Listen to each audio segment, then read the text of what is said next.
Hello and welcome to Soul Synergy Network, a place where we gather to heal, to grow, and to remember that strength comes in many forms.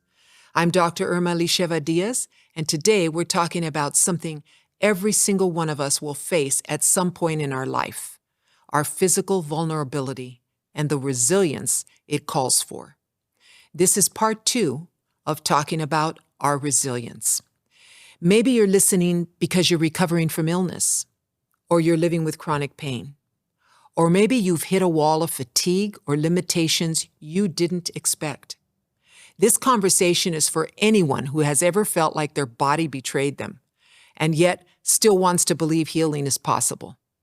So let's begin here, with truth, tenderness, and an invitation to reconnect with the wisdom of your own body. Let's define physical resilience. Physical resilience is often defined as the body's ability to withstand, recover, and adapt to stress, to illness, and to injury. But I want to offer you something deeper today. Physical resilience isn't just about the body bouncing back. It's about the relationship you build with your body while it's hurting. It's the way you show up to your own healing process. The choices you make when things feel hard. The compassion you offer yourself when your strength feels far, far away. Resilience doesn't mean pretending you're okay. It means partnering with your own body. This is important. Partnering with your own body to get through it, with your pain to bring healing, and choosing not to give up on yourself. What do I mean by partnering with your body? Certainly, I'm not suggesting we welcome it as if we want the pain there permanently. However, we partner with our body to help it in any way we can. We show up for our body. We bond with the needs that it has at the moment to get better. If we think about it in that way, it becomes a challenge we feel can be overcome, even when you're asking yourself, what happened to me? When did this happen?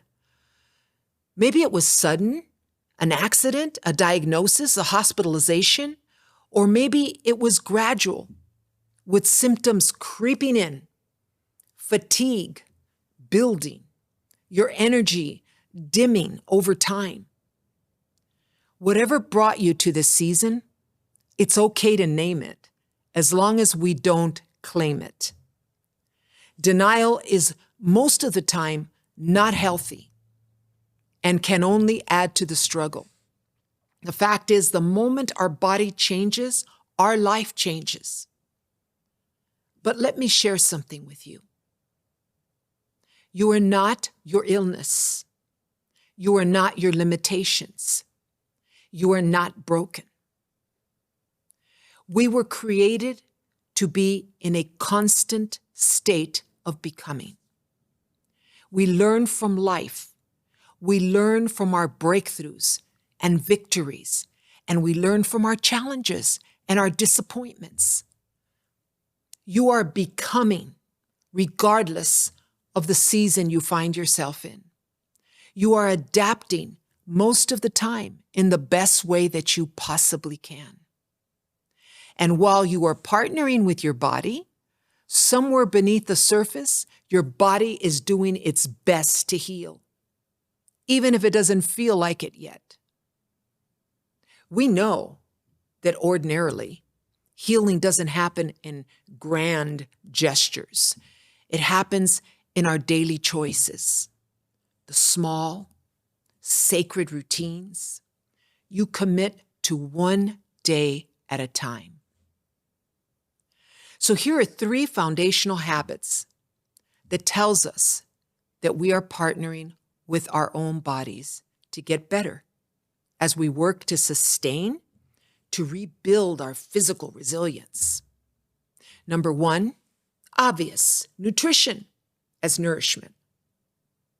Many times people look at nutrition, nourishment as punishment. Like you're restricting yourself from enjoying life. But we have to reframe that. We have to rethink that. We don't eat to restrict, we eat to restore. So listen to what your body craves, not emotionally, but biologically.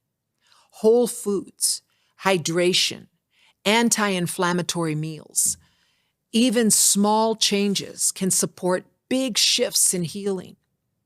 Remember, food is not just fuel. It's information for your cells. I've heard that many doctors say that. It is your daily offering to the temple of your body. Then there's number 2, movement that honors where you are. You don't need to run a marathon. You just need to move in ways that respect your current capacity. I can't work out like maybe you can. And the next person can't work out the way I can, right? It just depends. But we have to respect our own body and our own capacity. So we stretch, we walk, we breathe deeply. Sometimes even 5 minutes of gentle movement is a message to your body. It's almost like we're saying to our body, I still believe in you, regardless of how I felt, regardless of what's going on, regardless of how I need to fix this and that and the other. I still believe in you, body. I'm partnering with you. Number 3, sacred sleep. That one really speaks to me. Rest is not laziness, it's repair. Sleep is where the body regenerates, where inflammation quiets down, where the nervous system resets. So make sleep a priority. Your healing depends on it. And it really does. How we think is also key. Our mindset, your lens, the way you look at life. You know, there are some people that, and I don't say this critically, but for the purpose of teaching, there are people that are so negative. Everything is negative. They can't seem to see the light in anything.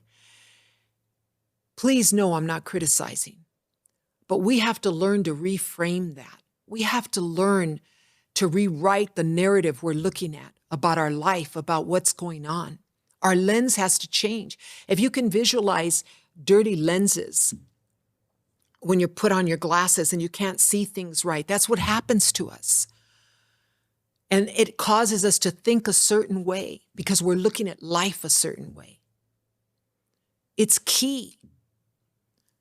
Your mindset is your greatest tool in the midst of physical challenge. It really is. Let's talk about your mind. Because there is no recovery that is just physical. When the body's weak, the mind can spiral. Your mind goes all over the place. Am I going to die? I can't get better. Is this going to work? Am I wasting my time going to this place or taking this supplement or going to see this doctor? What doctor do I go see? You may find yourself thinking, will I ever feel normal again? Or what if I'm never the same as I used to be? Or you might even be getting older and feel like you're a burden to your family. Or you might even say, I'm exhausted, I'm tired of trying. I don't even want to try anymore. That fogs up your lenses. And you begin to see life a certain way, and your mind goes into, and your emotions go into this spiral downward. And it's really hard to come up from that. But are the thoughts real? Yeah. But the thoughts are not the final word. Your body is listening to the story your mind tells it. So you need to reframe the way you're thinking. You need to be positive as possible. All of us do. And sometimes the most powerful medicine is rewriting that story, whatever that story is that's brought you down. Try saying, this is hard, but I'm not alone. Try saying to yourself, healing may be slow, but it's still happening. Show up for your body. Partner with it. I honor my body, even as it struggles. Speak it to yourself. Reframe the way you're thinking. I don't have to rush. I just have to keep showing up every single day. I am going to show up. And if you're a person of faith, there's nothing more powerful than bringing prayer into the equation. Nothing. There's a passage of scripture that comes to me in Isaiah 40. It says, He gives strength to the weary and increases the power of the weak. Those who hope in the Lord will renew their strength. They will soar on wings like eagles. They will run and not grow weary. This verse reminds us that hope and healing are intertwined, and that strength is often restored to our soul first. In spiritual tradition, the body is considered a sacred vessel, a carrier of divine spark, capable of renewal, even if in its frailty. Suffering, while we don't want it, we don't seek it out, can sometimes be the teacher that calls us back to what really matters. It slows us down, it humbles us, it asks us to listen more closely to the voice of the soul, whispering through the pain. It helps us to rearrange our priorities in life. In the wound, there is a doorway, and through that doorway, resilience is not built, it's revealed. You may not feel strong right now as you're listening to me, but the strength you're building, it's deeper than muscle or stamina. It's the kind of strength that stays even when the world completely falls apart. If you're in a season of physical struggle, be gentle with yourself. Don't measure your worth by your energy. Don't measure your healing by someone else's timeline, because many people try to put that on you, the timeline, and everybody wants to give you direction. But healing is not linear, it's cyclical, it's layered, it's mysterious. And your job is not to rush it, but to participate in it. You partner with your body. You tell your body, I still believe in you. You are already resilient. You've already come through so much. And every day you choose to keep going, even if it's hard. It is a victory worth honoring. Remember, the emotions you feel are human and they are normal. When you feel frustration, remember, you're not weak for feeling frustrated. You're human. And longing for freedom is sacred and meant to be. If we look at sadness or depression, there's something you'll hear me say many, many times when I'm speaking to the area of grief. Sadness is not depression, and chronic depression is different than feeling depression. So remember that. If you wake up and you're sad one day, or you wake up and you feel depressed, you don't feel like getting out of bed, that's not chronic. It's only chronic when it lasts and you don't get out of bed for a week or 2 weeks. Then we got a problem. But sadness is not depression. And it's okay to feel sad if you've lost a loved one or you've lost a job or you're just feeling you've been ill and you've been in pain and your body's been in pain and you feel sad because of the condition you're in and you can't seem to get to the bottom of it and you're just frustrated and you get sad and you wake up one morning and you don't feel like even opening the blinds. You just want to stay in bed or you don't feel like taking a shower. You know, those things, as long as they don't last long term, you know, the duration is something to discuss in another podcast, but you're not in a chronic depressed state. You're just human. And you don't want to feel the pain in your body. You don't want to you want to get to the bottom of why you feel sick. And it's a form of grief. This grief is not a setback. It's love refusing to be silenced. So let it speak. Then let it soften. And it will. Then there's anger and there's resentment. Even your anger deserves compassion, believe it or not. It's the voice of a soul that remembers life before pain. We get older, we start to feel pain in our bodies we've never felt before, or maybe you're younger and you're wondering why your body's in pain. You're trying to get to the bottom of it. You're going to see physicians and you're doing this and you're taking this and you're trying this, and you start to feel resentful. You see other people that aren't, that are your age that aren't feeling the same. You start to feel angry. Normal? Yeah. Fun? No. It's all part of it.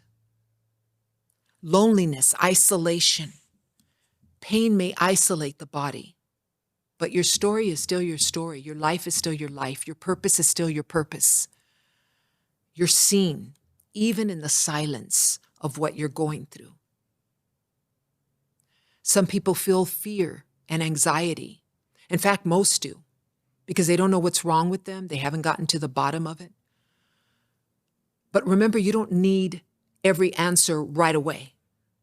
You take just one breath at a time, one step at a time, one moment of grace at a time. And it's there. It'll meet you.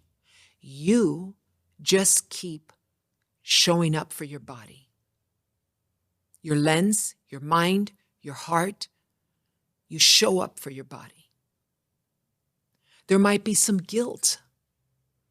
Needing help doesn't make you a burden. It makes you beautifully interdependent, which is what was intended for humanity.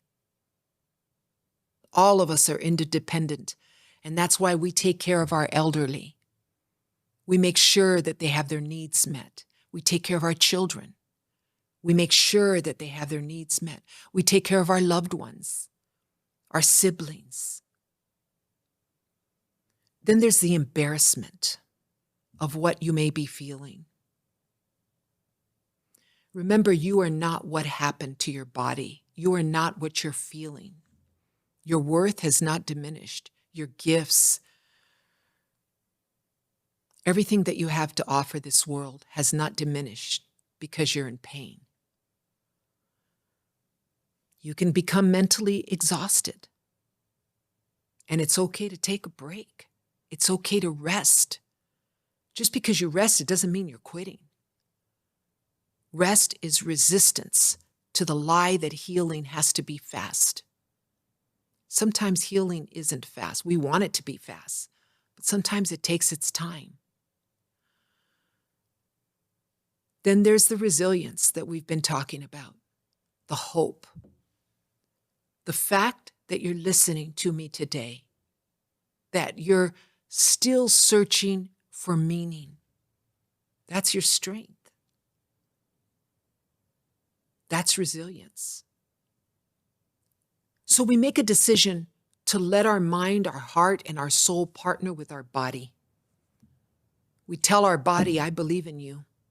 I believe you are strong. I believe you're whole. You're going to be whole. I believe that this pain is going to subside. This will send a message, a strong message on a daily basis to your body that you're not giving up on it. You have faith in your body to respond. You can even speak to your body part that's in pain. Speak to it. Someone might be listening to me today and think that that's not normal. It really is normal, and it really does help us. Send a message starting today to your body that you believe in it. You are fearfully and wonderfully made, and you were meant to walk in wholeness and in partnership with your body.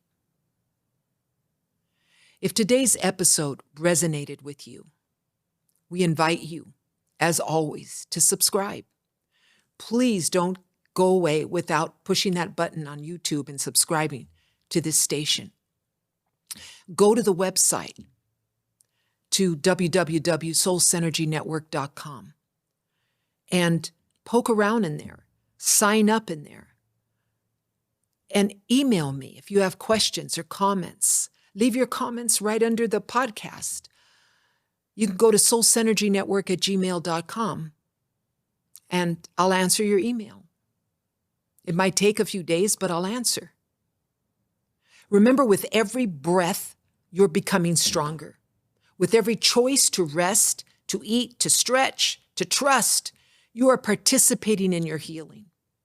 So today I thank you for sharing this space with me and allowing me to be a part of your journey. Stay rooted, stay hopeful, and remember to partner with your body. Remember your healing, and you are still whole. See you next time, and God bless you.